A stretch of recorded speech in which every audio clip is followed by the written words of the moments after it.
Hello, have you ever heard of Space Jockey? It's a video game that was released for the Atari 2600 in 1982. It was released by VidTech. I've heard a couple of people trash Space Jockey on YouTube. They didn't think it was a good game. Well, I disagree, and a lot of other people disagreed as well. I'll tell you what Space Jockey was.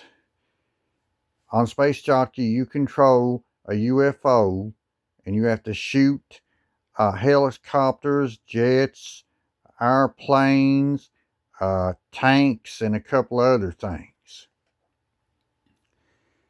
Now, the game doesn't have levels. You just keep playing it continuously until you run out of lives. Well, I bought this game at Revco for $5.50 in 1983. And a lot of people like this game because it sold 1 million or more copies.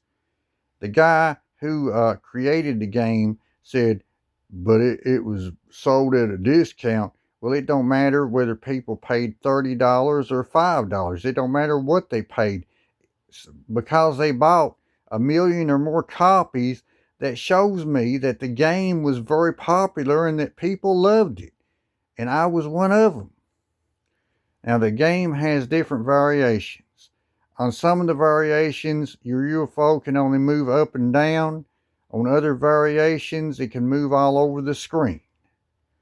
But I do think, and I've always thought, that Space Jockey is a really good Atari 2600 game.